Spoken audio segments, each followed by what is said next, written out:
Kauna-unahan sa Pilipinas. NBC Manila Broadcasting Company. DZRH, member, kapisanan ng mga broadcaster ng Pilipinas.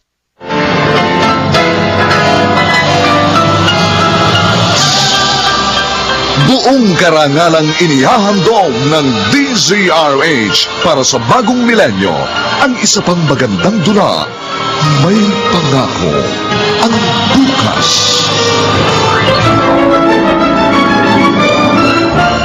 Iniis ko ang pagbibintang mo sa akin noon. Ang kalupitan at panlalait mo. Pero sobra ka na! Hanggang ngayon masama pa rin ako sa tingin mo. Bakit? Dahil alila ang nanay ko. Hindi kasalanan ang maging anak! Nay, sabi niyo attend kayo sa graduation ko. Sabi niyo kayo magsasabit ng medalya sa akin. Pero bakit ganun? Umalis lang ako para kunin yung toga ko. Pagdating ko, wala na kayo. Bakit ganun? Paano na ako ngayon? Beverly, magang-magana mga mata mo sa kaiiyak. Tama na, iha. Tama na. Sir Drigo, wala na po ang nanay ko. Wala na nga si Itay. Pati siya na iniwan din po ako. Tanggapin mo na lang, Iha, na marahil hanggang dito na lang ang buhay ni Senny. Hindi na po ako masasabitan ng medal ni Inay. Ibibigay ko pa naman po sana ang medal ko sa kanya. Yung pala, hindi na niya makikita yun kahit kailan. Narito naman kami ng Ma'am Lucita mo. Kami na lang ang magsasabit ng medalya sa'yo sa graduation mo. Sir? Oo nga. Sasamahan ka namin sa araw na yon. Kaya huwag ka na umiyak, ha? Sabayan mo na lang kami maghapunan. Kaninang umaga ka pa hindi kumakain. Baka magkasakit ka. Sayang naman kung hindi ka makararating sa graduation mo. Ay, Jack, na kung nakikita ka ng nanay mo, malulungkot siya pag nangyari yun.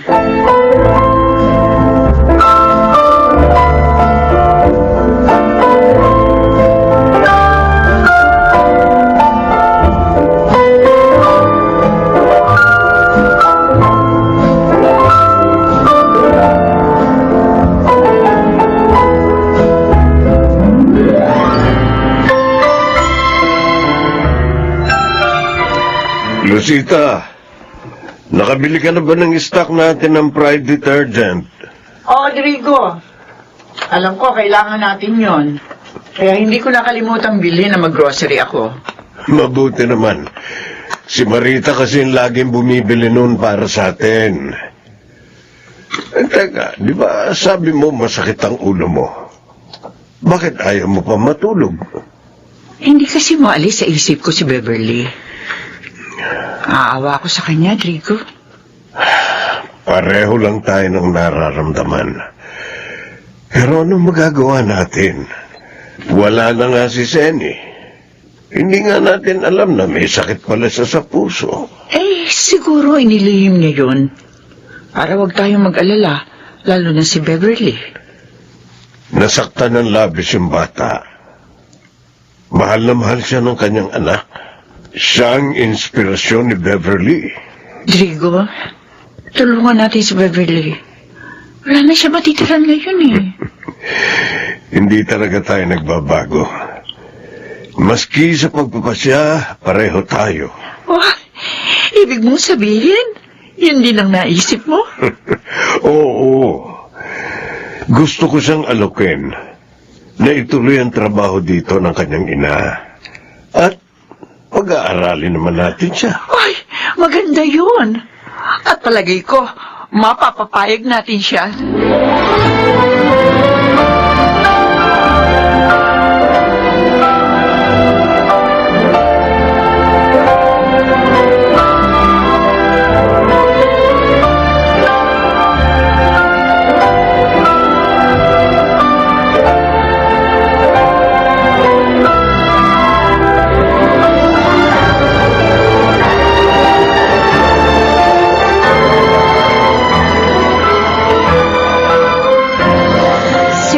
ko, Ma'am Lucita, magpapaalam na po ako sa inyo.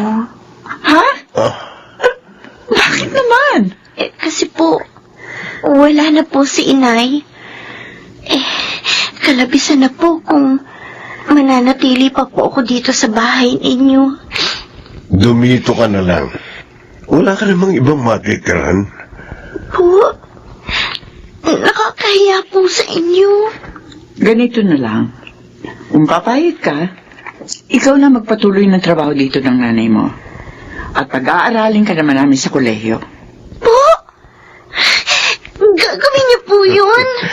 Batang ito. Oo, kahit ano pang kurso ang ibig mong kunin. Maraming salamat po, sir. Ma'am, maraming salamat po. Hindi ko po sasayangin ang tulong ninyo.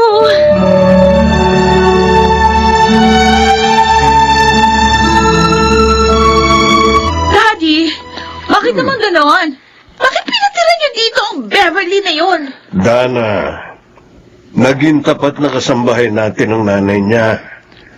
Umanaw nga sa panahon ng trabaho eh. O di sana binigyan niyo na lang ng konting pera. Mabuti na yung dumito siya. Makapagtatrabaho na siya, makapag-aaral pa. Magkakaroon siya ng magandang kinabukasan. What? Oh. Mag-aaralin niyo siya sa college? Wala namang masama doon, anak. Pero Mommy, Daddy, malaking gastos ang magpaaral sa college.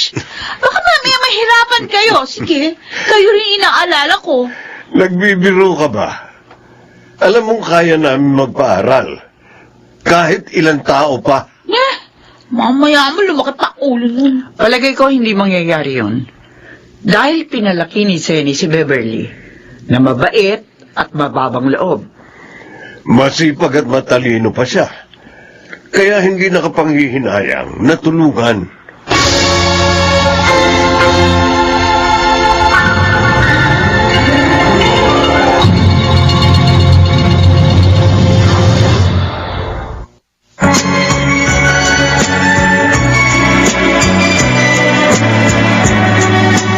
At ngayon, balikan natin ang tampok na kasaysayan sa ating dulang. May pangako ang bukas.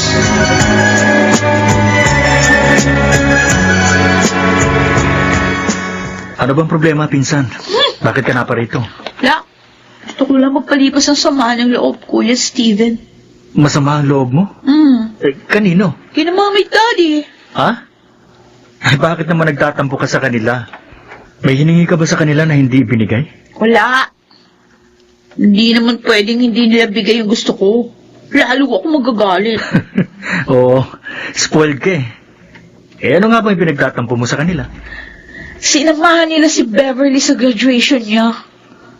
Binili pa nila ng damit at sapatos. Oo nga. Kakainis. Graduation nga pala ngayon ng magandang anak ni Aling Senny. Yung namatay yung katulong. Ang balita ko pa, may award siyang tatanggapin. Bako pa kailang. Ito naman oh, nabanggit ko lang eh. Kahit marami pa siyang medalya, hindi pa rin magbabago ang katotohanan ng anak pa rin siya ng alila. Sobra ka naman, Dana. Ka naman ganyan? Ulila na nga yung tao, inaapi mo pa. Eh kasi kahit noon pa, ayoko na sa kanya eh. Kaya hindi ko siya pinapansin eh. Talaga naiinis ako doon. Dahil sa amin na siya magtatrabaho ngayon.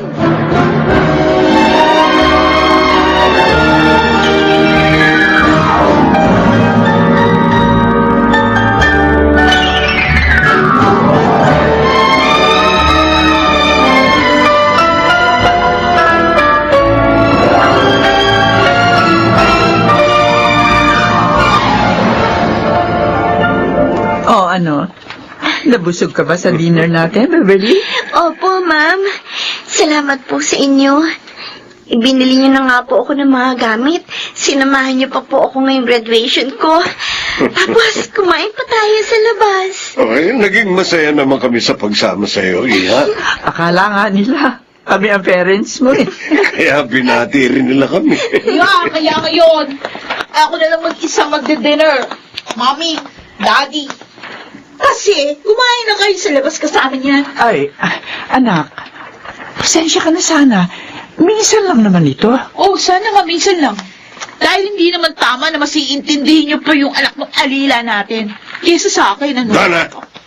Hindi ka namin tinuruan ng ganyang pananalita. ha? Basta, Beverly, pumasok ka na sa silid mo, ha? Kami na ang bahala dito. Opo, Ma'am Rosita. Hindi ka dapat nagsalita ng ganon sa kanya.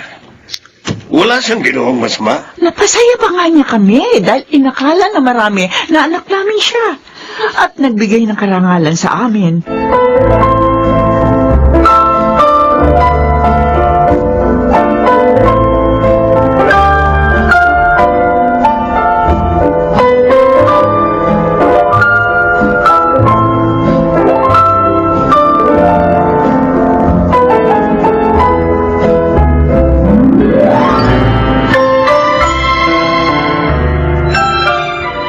Buisit talaga.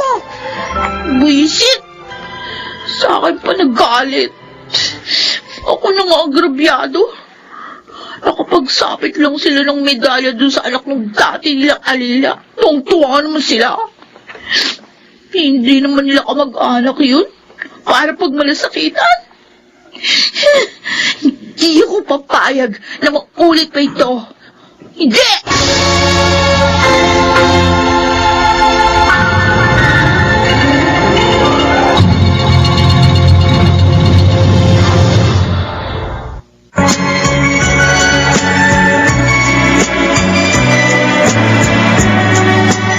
At ngayon, balikan natin ang tampok na kasaysayan sa ating dulang.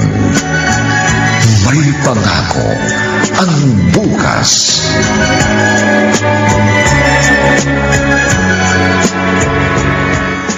Papasok ka na ba sa office, Rodrigo?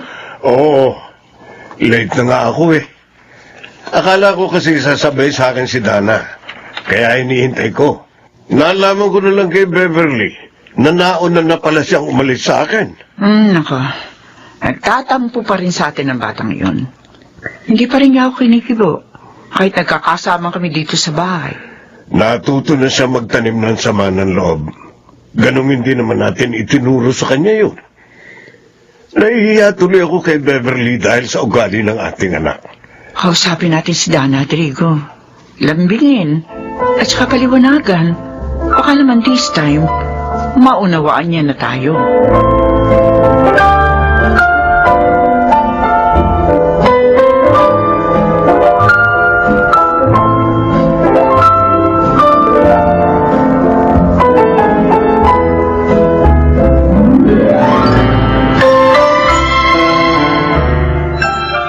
Ano?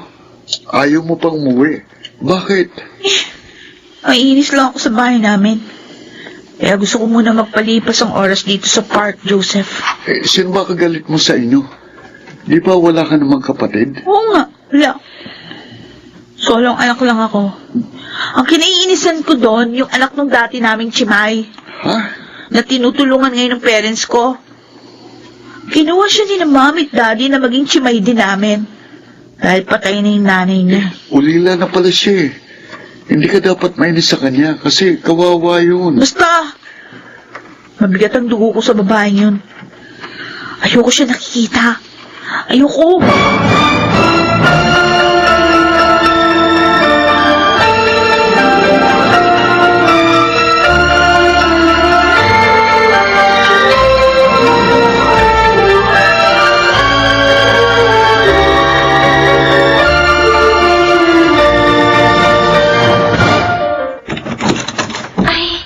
Kayo na pala, Ma'am Dana. Gusto niyo na po ba mag-dinner? Maghahain na po ako. Hoy, kung gusto kong kumain, sasabihin ko ha. Huwag kang epal. Opo. Sorry po, Ma'am. Bakit ngayon ka lang umuwi, Dana? Gabi na. No-share kami ng friends ko. Ilang beses ko nang sinabi sa'yo, kung gagabihin ka, tatawag ka o mag-text sa amin. Hindi mo ginagawa. Sige. Pagalitan niyo ako sa harap ng Chimay natin. Para pagtawanan niya ako. Pagalitan niyo ako!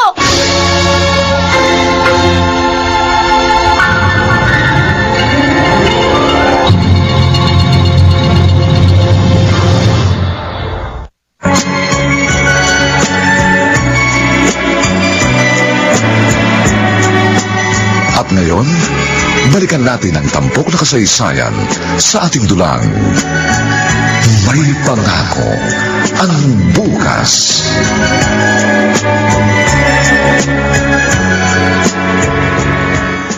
Handa na po ang breakfast niyo, Ma'am Rosita. Kumain na po kayo. Salamat, Iha. Sina Dana at Rigo? Si Ma'am po, kanina pa umalis. Si Sir naman po, kaaalis lang po. Hindi na naman pala sila magkasabay na umalis. Nahihiya po ako sa inyo ni Sir, Ma'am. Bakit naman? Kasi po, parang nagtatampo sa inyo si Ma'am Dana dahil sa akin. Ayoko po sanang mangyari yun. Pasensya ka na sana, ha? Spoiled kasi si Dana eh. Ang gusto niya, siya lagi ang pinapansin namin. Pero hayaan mo, masasanay din yun sa'yo. Magbabago rin siya.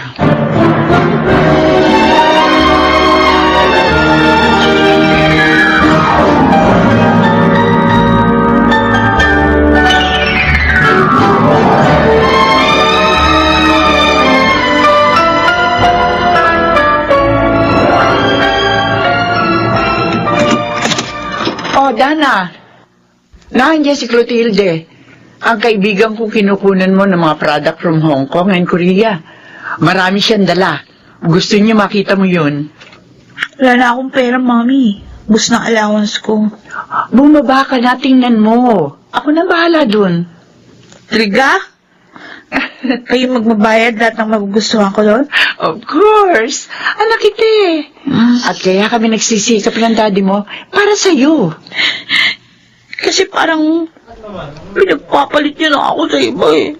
Hindi pwede mangyari yon, anak. Kaya huwag kang mag-isip ng ganon. Sige na. Bumaba ka na doon. Hinihintay ka na ni Clotilde.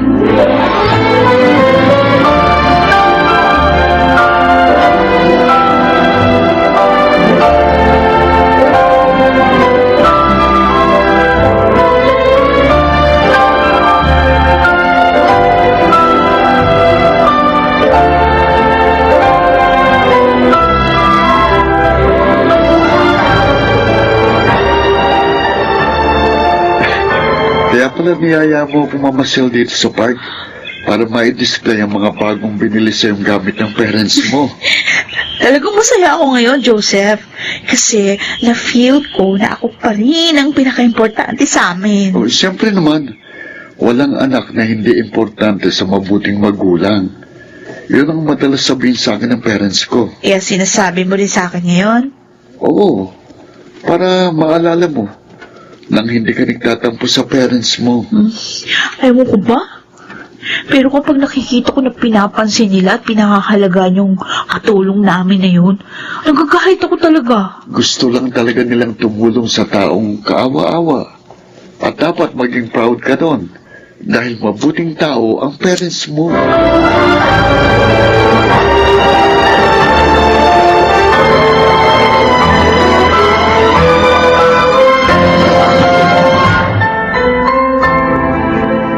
Drigo, nailagay ko na yung bagong unique toothpaste sa bathroom, ha? Salamat, Lucita. Good morning po, tita. Tito. Narito ka na pala, Steven. Sabi po kasi ni Mami sa akin, pinapupunta niyo raw ako dito. Ay, oo, Steven.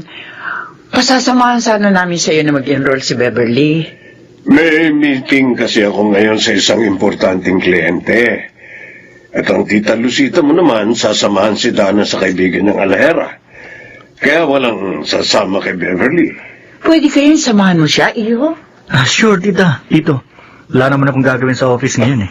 Salamat. We'll call you up later para malaman ang nangyari. Okay po.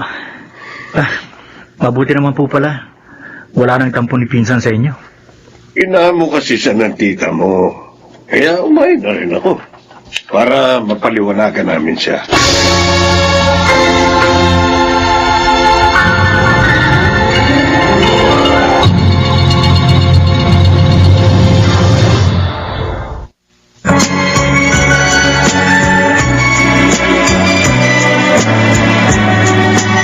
At ngayon, Balikan natin ang tampok na kasaysayan sa ating dulang.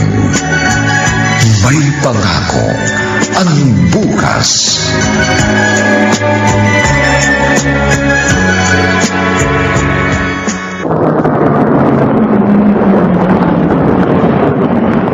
Okay, we're home, Beverly. Salamat sa pagsama mo sa akin, Steven, ha? Naabala patuloy kita. Ikaw naman, hindi abala yun. Hindi naman ako busy ngayon eh. Saka gusto ni na Tito na samahan kita para matulungan ka. Napakabuti talaga ni na Mama at Sir. Dahil sa kanila, nararamdaman kong hindi ako nag-iisa. Kaya mag-aaral akong mabuti para naman matuwa sila. Kahit man lang sa ganitong paraan, masuklian ko ang kanilang kabutihan at mapasaya ko sila. Mabuti ka pa. Naiisip mong pasayahin si na Tito at Tita. Samantalang ang pinsan ko, puro pag-aaksaya ng pera at panahon ang ginagawa. Ang totoo nga eh, pangatlong kurso nang kinuha niya ngayon sa college. Baka naman this time, tapusin niya ng kinuha niyang course. Bigyan pa rin natin siya ng chance.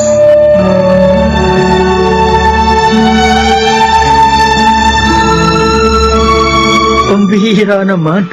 Yan palang dahilan kaya pinuntahan mo ako dito sa amin.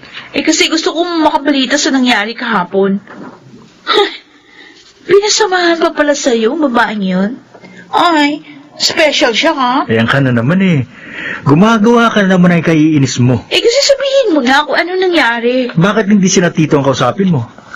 Para naman tayong marites nito eh. Eh, pag tinanong ko naman yung mga yun, kulang-kulang naman yung ikukwento nun sa akin eh. Kaya nga sa'yo ako nagtatanong. Sige na, sabihin mo na. Okay, sige. Physical therapy ang kukunin niya. Ha? At doon sa exclusive school na pinuntahan namin siya papasok. Kapal naman ang mukha noon. 4-year course pang kinuha? Bakit hindi na lang vocational? Hindi na nahiya sa gagastos sa pag-aaral niya. Eh, sabi niya, mag-aaral naman siya mabuti. Para hindi naman masayang ang tulong ng parents mo. Masyado kasing mabait si mami at daddy. Pero hindi bale, sisiguraduhin ko na hindi magtatagal ang babaeng yan sa amin. Dana, ano bang binabalak mong gawin?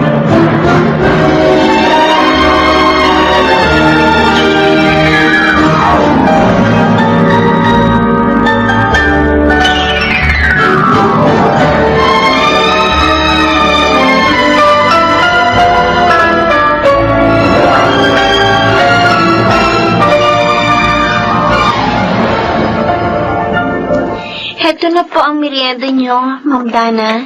Sir. Thank you. Ilagay mo dito, sir. Ako ng Diyos, nabasag pa yung mga baso. Ang tanga mo kasi! Hindi ka maayos mag-serve! Dana, Ma'am Dana, sorry po. Oh, sorry mukha mo. Iyak-iyak ka pa dyan. Bilisan mo, linisin mo na yan! Opo, Ma'am. Joseph, halika. Doon na lang tayo sa garden. Ha? Nakakasira ng araw ang tanga na ito eh. bakit mo naman siya pinagsabihan ng ganun? Tanga kasi! Hindi nag-iingat. Wala siyang kasalanan. Sinagi mong dala niyang tray, kaya natapon ng laman. Ay, hindi ko naman sinadya yan ah. Kung ganun, hindi ka dapat magalit. Dahil hindi rin niya gustong nangyari. Bakit ba pinagtatanggol mo yon? Ako ang kaibigan mo, hindi siya.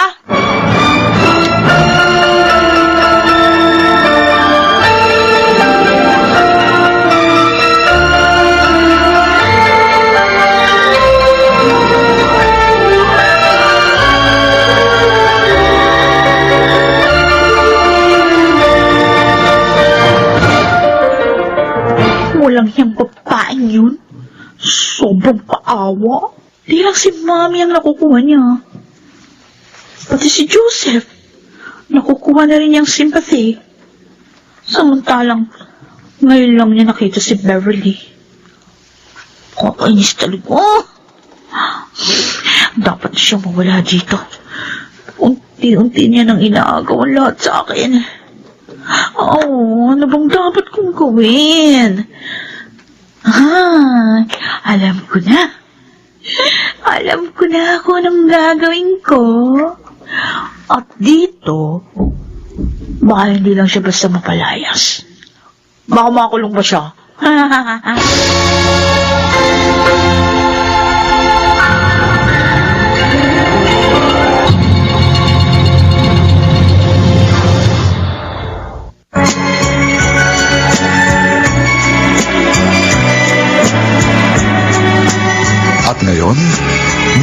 natin ang tampok na kasaysayan sa ating dulang.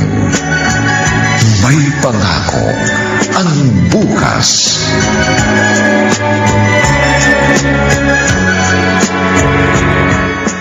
Hindi ako maaari magkamali. Doon ko talaga inilagay yun. Dahil hindi ko ugali mag-iwan ng alahas kung saan-saan. Pero susubukan ko na rin halugugin ang kwarto namin. Magpapatulong ako kay Beverly. Ma'am, narito na po ako. Oh, ang bilis mo ah. Tapos ka na bang mag-review? Opo, ma'am. Patapos na po kasi ako magbasa na lumapit kayo kanina. Ano po yung utos ni ma'am? Ay, kung pwede, tulungan mo akong maghalugog sa kwarto. May hinahanap kasi akong gamit eh. Hindi ko naman makita. Sige po.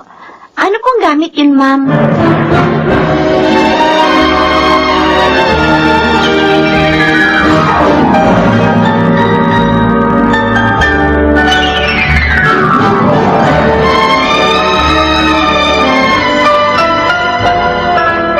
What? Nawawalan kayo ng alahas? Oo. Nagtataka naman ako. Bakit nawala yun? Hindi ko naman ugali mag-iwan ng alahas kung saan-saan. Naku, Mami. Malamang naiwan niyo yun nang hindi niyo namalayan. Baka dahil sa pagod, kaya nakalimutan niyo na. Baka mamaya may nakapulot nun. Tapos di na binalik sa inyo. Pero si Beverly lang ang naglilinis sa kwarto namin, anak. O kaya nga, malay niyo napulot niya. Then, inangkin na. Mabait at tapat siya. Tulad din ng kanyang ina. Ay, naku, Mami, hindi ka nakakatiyak dyan. Ang dapat niyong gawin, halongkatin niyo yung mga gamit niya. Dana, makakasakit ako ng tao. So what? Ang importante, makita niyo yung nawawala niyong alahas.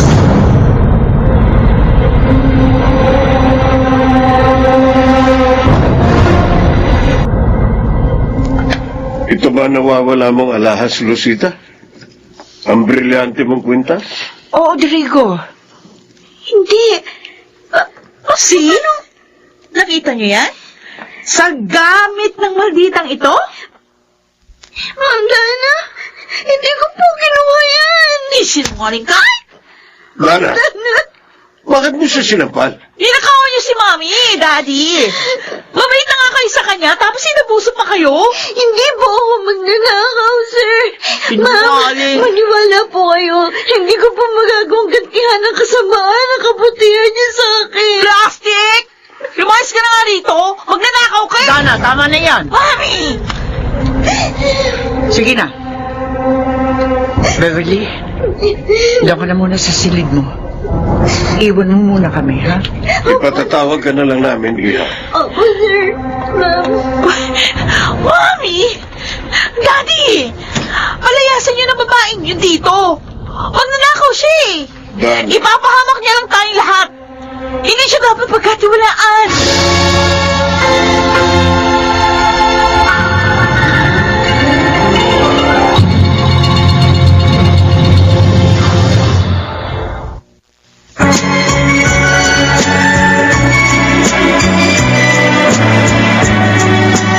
At ngayon, balikan natin ang tampok na kasaysayan sa ating dulang. May pangako ang bukas.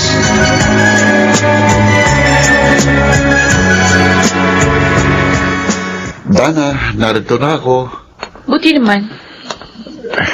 Bakit ba pinapunta mo ako dito sa park? Kasi dito, makakapag-usap tayo. Oh? Tungkol saan? Traidor ka! Pakasa ka! Bakit mo ako sinampal? Dahil nilaloko mo lang ako. Anong niloko? Dana, wala tayong relasyon. Umasa ako nililigawan mo ko dahil sa closeness natin. Ano? Yung pala, ang bisit na anak ng alila namin na gusto mo. Kung hindi ko pa narinig yung pag-uusap nyo, hindi ko malalaman. Dana, hindi kita pinaasa. Hindi ako nagtapat ng pag-ibig sa'yo. Ang mali ko lang, hindi ko nasabi sa'yo ang paliligaw ko kay Beverly. Dahil alam ko kokontra ka. Dahil galit ka sa kanya. Hindi ko alam na may damdamin ka sa akin, Dana. Bakit ano bang meron sa babaeng yun? Ah? At lahat kayo nakukuha sa akin.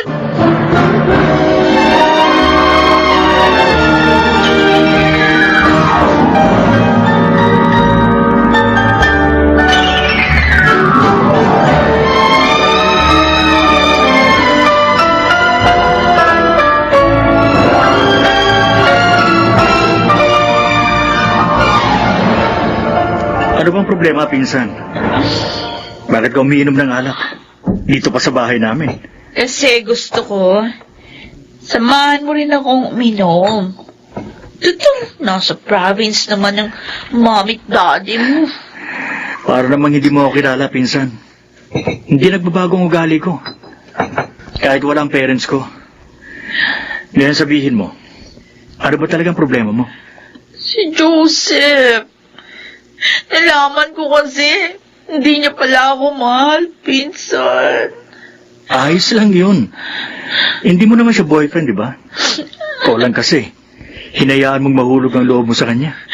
At ang masakit ba sa akin, ha? Naliligaw siya. Doon sa anak ng alila namin. Si Beverly. Ano? At yun! Yan ang hindi ko matanggap!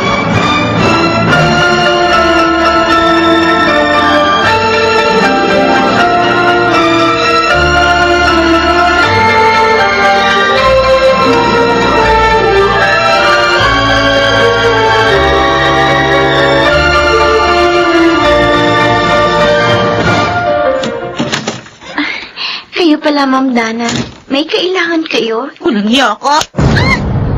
Ma'am, ba't niyo ako sinampal? Dahil mga agaw ka! Ma'am, tama na. Wala akong inagaw sa inyo. Inagaw mo si Joseph sa akin! Inagaw mo ang pagmamahal niya! Kasi nalagaw ka! Inagaw ka! Sakit mo! Ay! Lalo mo kita bibitiwan hanggang sa makalbo ka naman!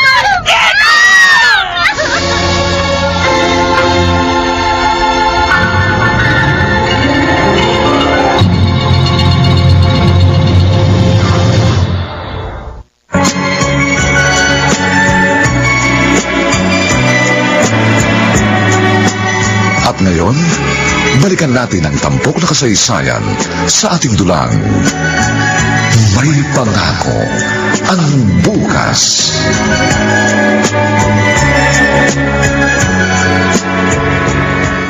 Pani ka dito sa labas! Kakalat ka rin kita! At kung ko lalampasan yung pagmumukha mo doon sa magasimang na simento! Tama na! Hindi mo na siya! Bakit mo sinasaktan si Beverly? Rodrigo! Bakit mo siya binubugbog? Nasa labas pa lang ako ng bahay, dinig ko na kayo. Eh, kasalanan ng mga agaw na yan, Daddy! Wala siyang utang na loob! Tinulungan niyo na nga, pinakain na nga sa palad niyo, inakas pa ako!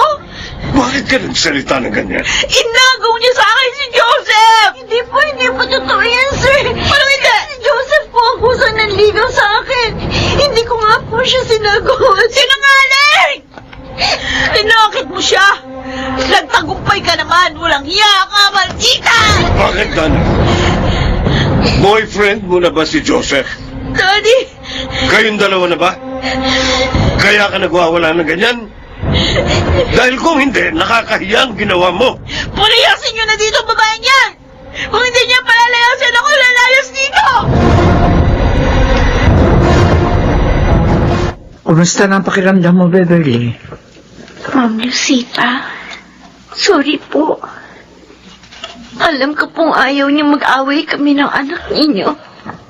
Pero, hindi naman po ako nakipag-away sa kanya. Alam ko. Sinabi lahat ni Inday, ang labandera at planchadora namin. Nagbanta si Ma'am Dana na aalis dito. Pag hindi niyo po ako pinalayas. Beverly, Kaya alis na lang po ako. sandali lang. Hintayin mo ang mapag-uusapan namin ng Sir Rodrigo mo. Hindi maaaring basta ka umalis na lang. Lalo na malapit ang graduation mo. Hindi dapat maapektuhan ng problema ang pag-aaral mo.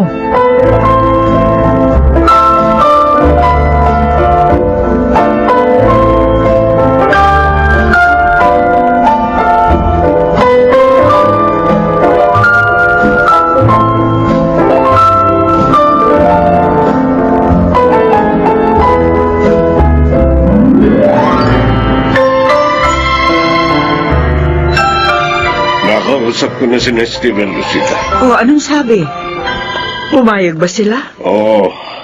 Ay, Salamat naman. Alam nilang mabait si Beverly, kaya hindi ako nahirapan sa pakikiusap sa kanila. Naawa pa nga sila sa kanya, lalo na si Steven. Eh, talaga naman nakakaawa siya. Wala naman siyang kasalanan eh. Kung maaari lang, ayoko siya umalis dito, Drigo. Napamahal na siya sa akin. Ganon din ang nararamdaman ko. Pero kailangan ihiwalay natin siya kay Dana. Sobra ng pananakit sa kanya ng ating anak. Nagagalit ako kay Dana. Hindi na siya nagbago sa paglipas ng mga taon. Napakalaki ng pagkakaiba nila ni Beverly. Kahit naroon na si Beverly kina Steven, itutuloy natin ang pagtulong sa kanya. Hanggang sa matapos siya ng kanyang pag-aaral. Makabubuti rin siguro na huwag munang malaman ni Dana na naroon si Beverly. Para na rin matahimik si Beverly. Oo. Sasabihin ko kina Steven na sikaping manatiling lihim kay Dana ang lahat ng ito.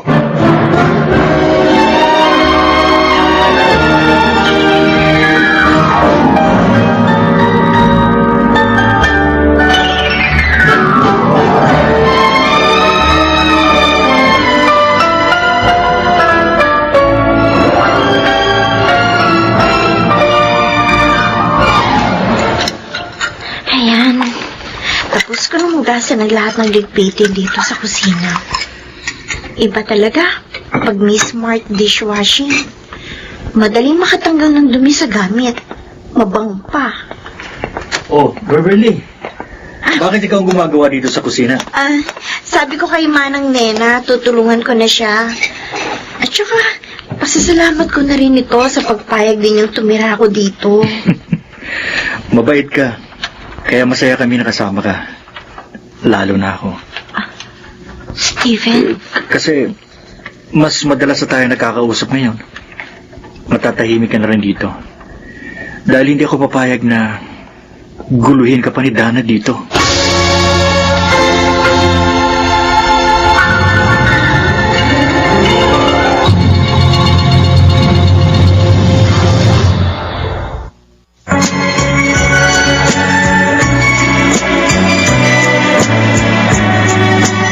At ngayon, balikan natin ang tampok na kasaysayan sa ating dulang. May pangako ang bukas.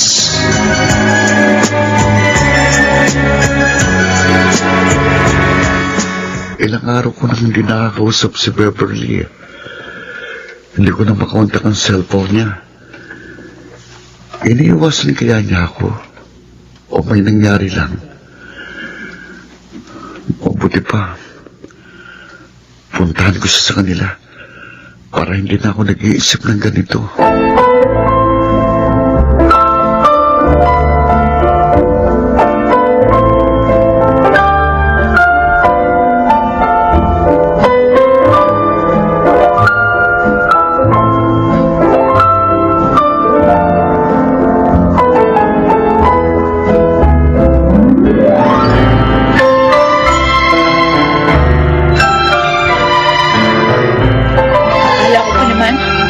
Kaya ka nagpunta dito para makausap ako, Joseph.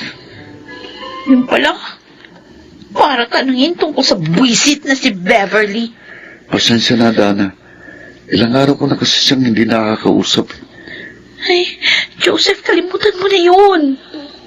Sa akin mo na lang ibaling yung pansin mo dahil ako yung nagmamahal sa'yo. Kung wala dito ngayon si Beverly, aalis na ako. Babalik na lang ako sa ibang araw. Wala na siya dito. Ano? Pinalayas na namin. Saan nagpunta? Ha? Mali ko. Wala naman akong pakialam sa kanya eh. Buti nga, kung mapapahamak siya.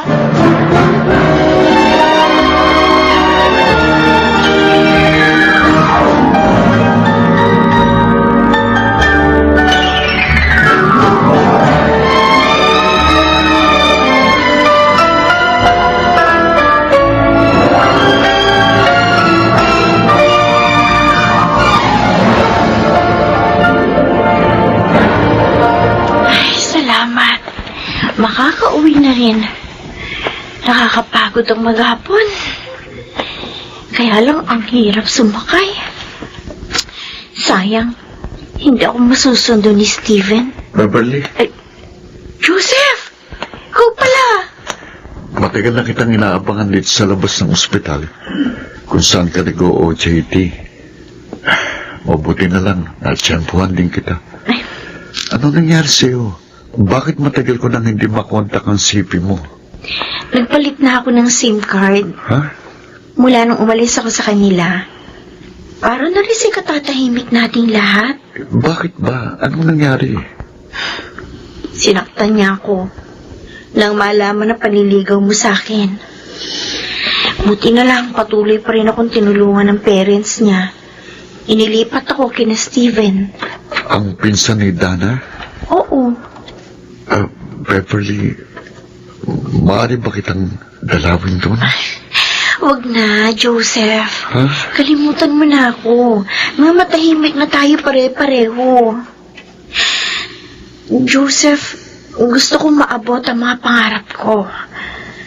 Sana, maunawaan mo ko. Sundin mo na lang siya, pare. Ah, Kawawa naman si Beverly.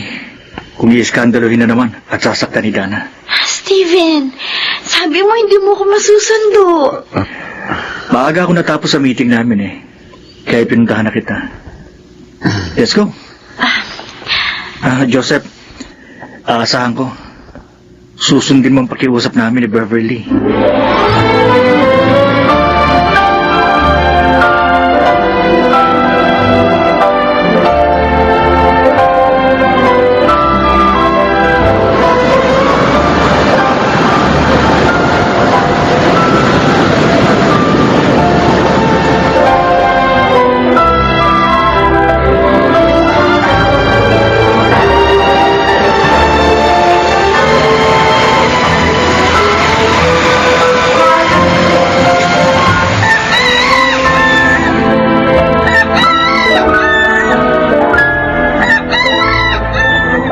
Rosita, nabili mo na ba yung sinabi kong ireregalo natin kay Beverly sa graduation niya? Ay, oo, Drigo.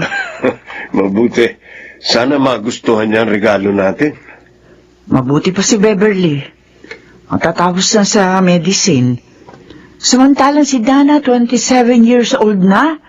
Pero hindi pa rin graduate ang college. Paano? Naka-4 na palit na ng kurso.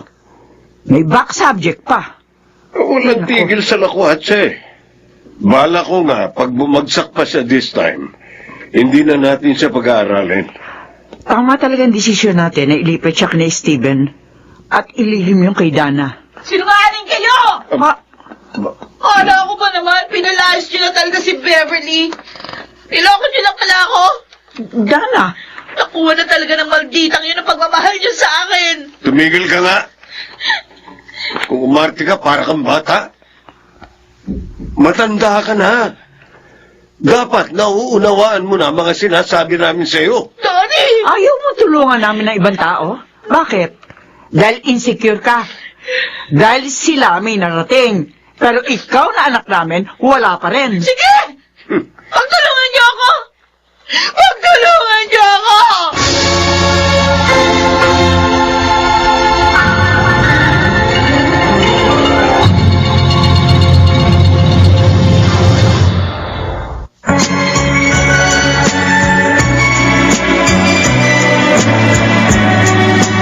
At ngayon, balikan natin ang tampok na kasaysayan sa ating dulang. May pangako ang bukas.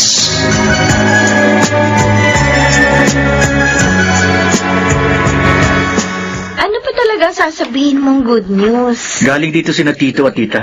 Oh, Mm. sayang naman hindi ko inabot.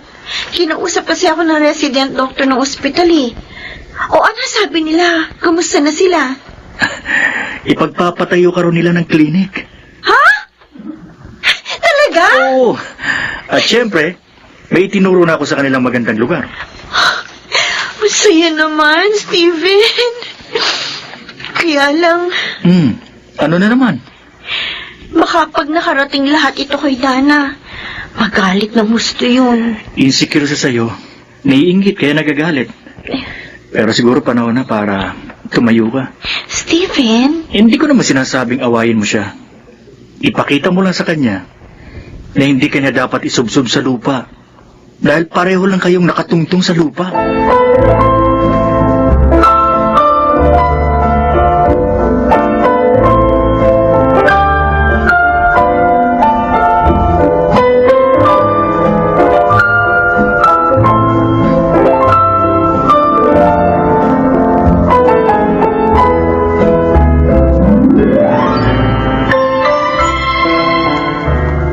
Ha? Ikaw? Nakapal ang mukha mo! Tinulong mo na nga ang mga magulang ko at si Joseph. Ngayon naman pati mga kamag-anak ko, ha? Walang hiya ka talaga! Walang hiya! Yan ang tinuro sa'yo ng walang hiya mong ina! Ang mga agaw! Tumigil ka na! Tiniis ko ang pagbibintang mo sa akin noon! Ang kalupitan at panlalait mo! Pero sobra ka na! Hanggang ngayon, masama pa rin ako sa tingin mo! Bakit? Dahil alila ang nanay ko! Hindi kasalanan ang maging anak ng alila!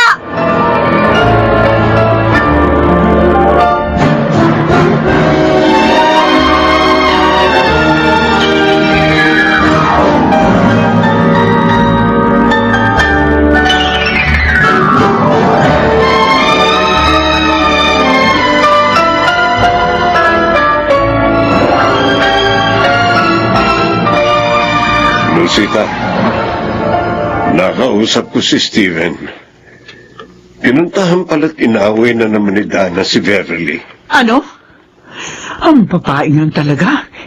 Hindi na nagbago?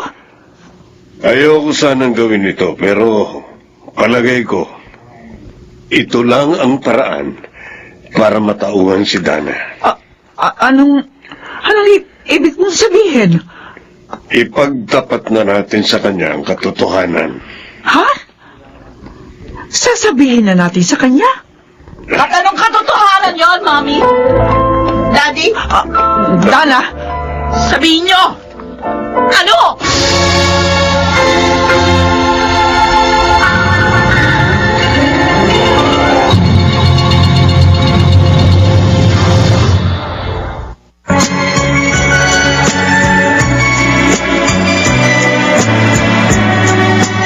At ngayon, balikan natin ang tampok na kasaysayan sa ating dulang. May pangako ang bukas.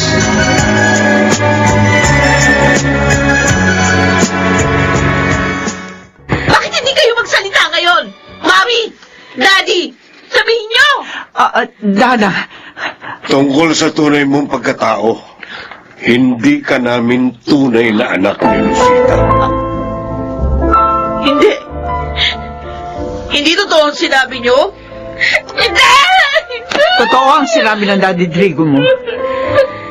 3 taong ka noon ang ampunin namin. Yun ay dahil hindi ka kayang buhayin ng iyong ina. Patay na kasi ang iyong ama. At ang naiwan sa kanya ay ang bunso mong kapatid. Hindi siya nagpabayad sa amin. Sa halip, pinili niyang magtrabaho sa amin bilang katulong. Para kahit papano ay makasama ka. No! Huwag niyo sabihin sa akin ng aking ina. Oo. Ay, Siya nga, si Senny. At ang anak na alila na maraming beses mong hinamak ay ang bunso mong kapatid. Si Beverly. no! Hindi! Hindi! Dana! Dana, magbalik ka dito! Dana! Hayaan muna natin siyang umalis, Lucita. Para makapag-isip.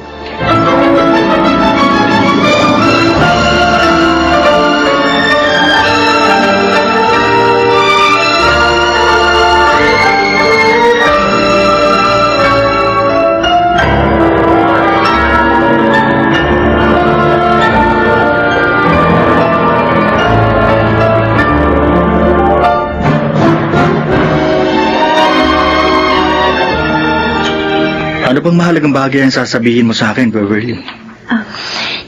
Gusto ko sanang magpaalam na sa inyo, Stephen. Ha? Aalis ka na dito? Oo. Pero, bakit? Nakakaya naman kasi kung Kung titira pa rin ako dito, ganung may trabaho na ako at kumikita na ng maayos. Baka kung ano nang isipin ng mga tao. Hindi mo naman sila dapat intindihin.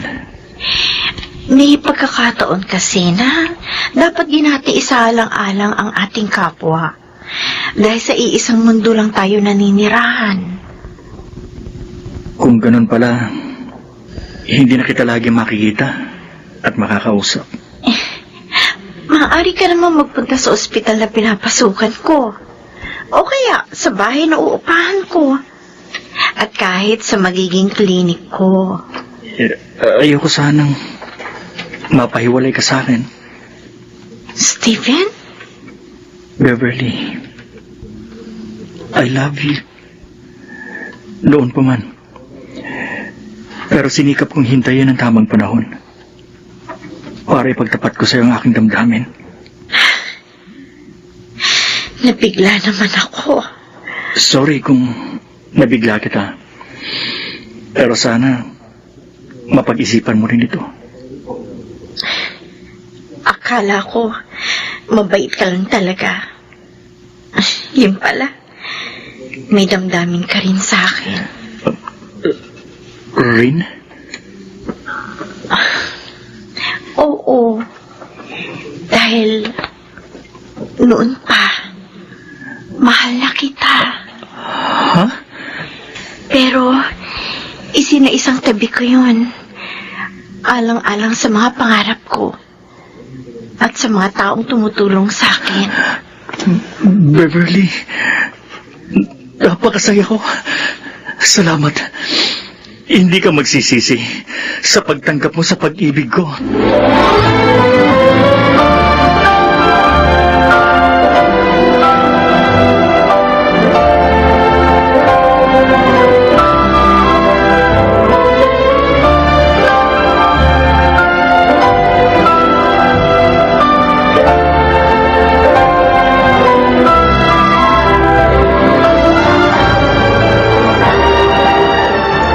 Lucita, saan ka galing? Pinuntahan ko yung ibang kaibigan ni Dana. Baka sakali ako na baka alam nila kung nasaan siya.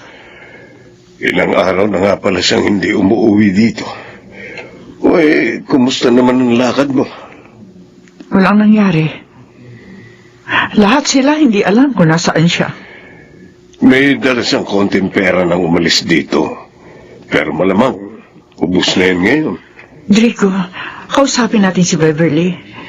Sabihin na rin natin ang katotohanan sa kanya. Baka matulungan din niya tayo sa paghahanap sa kanyang kapatid.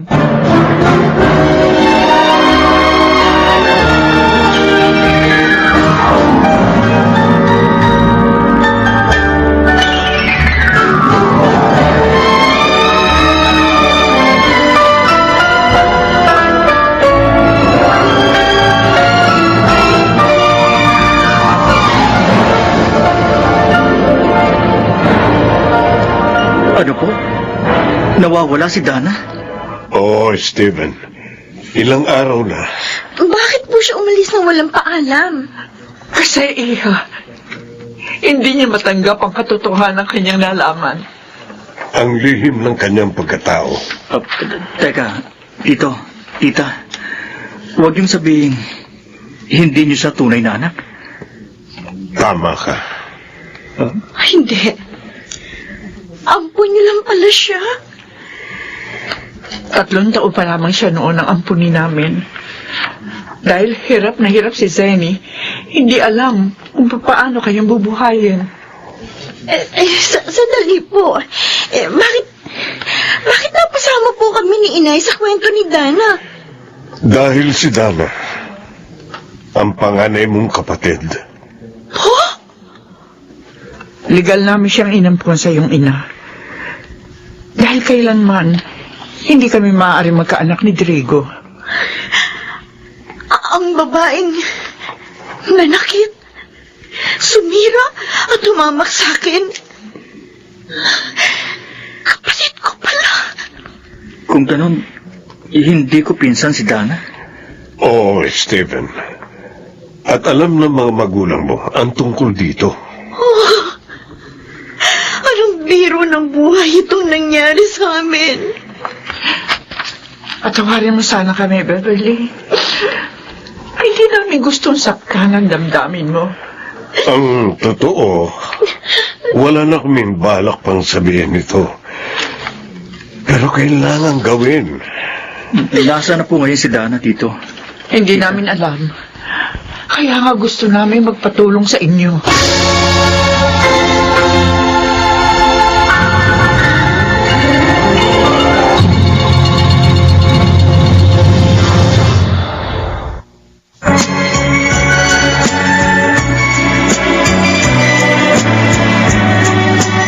At ngayon, balikan natin ang tampok na kasaysayan sa ating dulang.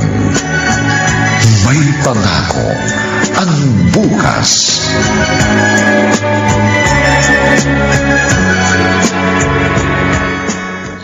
Oh, anong masasabi mo sa bago mong klinik, Rebs? Ang ganda-ganda, Steven. Alam mo, napakasaya ko. Salamat sa inyo. Kompleto na rin dito sa mga kailangan mong cleaning materials. Lahat ng ACS products meron dito.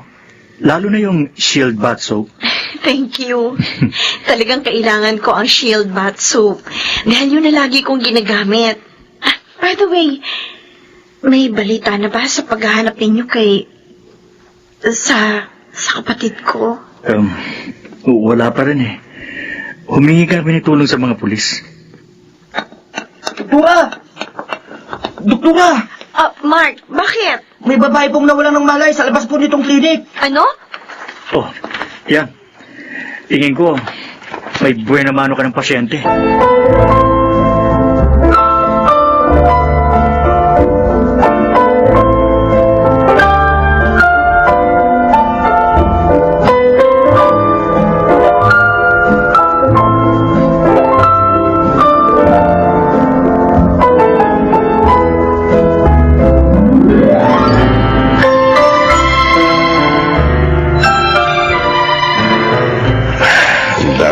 Report na dapat basahin. Ay, sumasakit na ang ulo ko. Si Dana. Naalala ko na naman siya. Nasaan na kaya ngayon ang batang yan? Mali ba kami sa pagsasabi sa kanya ng totoo? Huwag naman sana siyang mapahamak. Dahil pag nangyari yun, masasaktan din kami. Dahil minahal na namin siya bilang aming anak.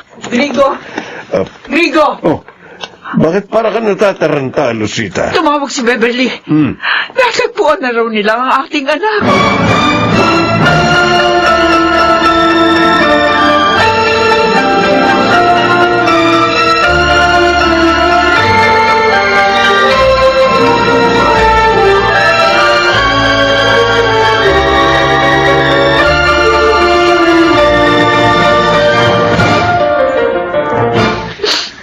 Bebs, nag-text si Tito. Papunta na raw sila rito. Steven, Umiiyak ka? Bakit? siguro dahil nalaman kong kapatid ko pala si Dana. At ngayon narito siya sa harap ko. Wala malay. Dito pa siya nawala ng malay sa labas ng bagong gawang klinik mo. Alam mo, palagay ko, niloob ng Diyos na mangyari ito. Para magkaayos na kayong dalawa. Oh, yan. Nagkakamali ng ate mo. Saan ako naroroon? Dana, nawalan ka ng malay sa labas ng klinik na ito. Beverly. Ako nga. Ate. Alam mo na? Oo. At tinatanggap kita bilang kapatid ko. Sa kabila ng masasamang ginawa ko, Mas maaari pa namang ituwid yun. salamat. kapatid ko. At patawad sa lahat-lahat ng kasalanan ko. Dana, kumusta ka na, anak? Daddy, Alala kami sa iyo, anak. Kung saan ka na namin hinanap. I'm sorry, Mommy. Sorry sa inyong dalawa ni Daddy. Dana, Ang daming problema. At sama ng loob na binigay ko sa inyo. Pero hinanap niyo pa rin ako. Dahil mahal ka namin. At tulad sa isang tunay na anak. Maraming salamat sa lahat ng ginawa niyo para sa akin.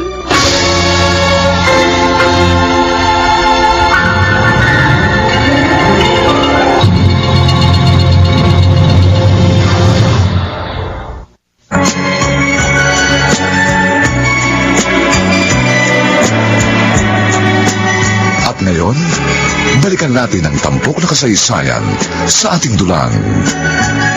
May pangako ang bukas.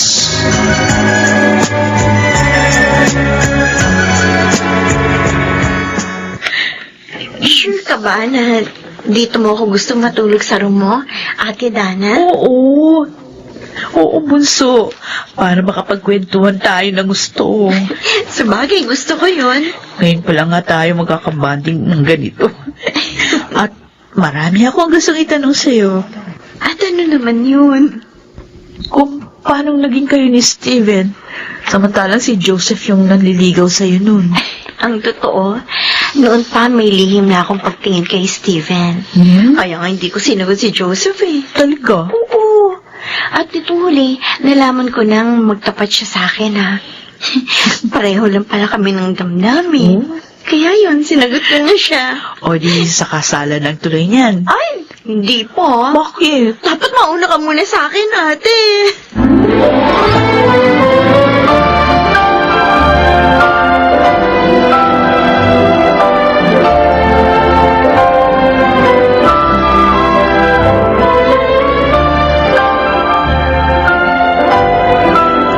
Ay, maupo ka. Salamat, Beverly. Lalabas na siya. Ayun pala. Beverly! Sino bang bisita ko? Kumusta, Dana? Joseph! Ang tagal mong nawala ah. Oo, nagpagaling lang. At okay na ako ngayon. Nagkita sila ni Steven sa isang conference, ate. At siya rin ang nagkwento sa akin ng lahat ng nangyari. Kaya pala hindi ko na nabigla. Iniimbita niya tayo, ni na Steven, ate Dana. Saan? Bakit? Ano okasyon? Nakalimutan mo na pala. Birthday ko sa Makalawa. Ay, At wala akong partner para makasama sa araw na yun.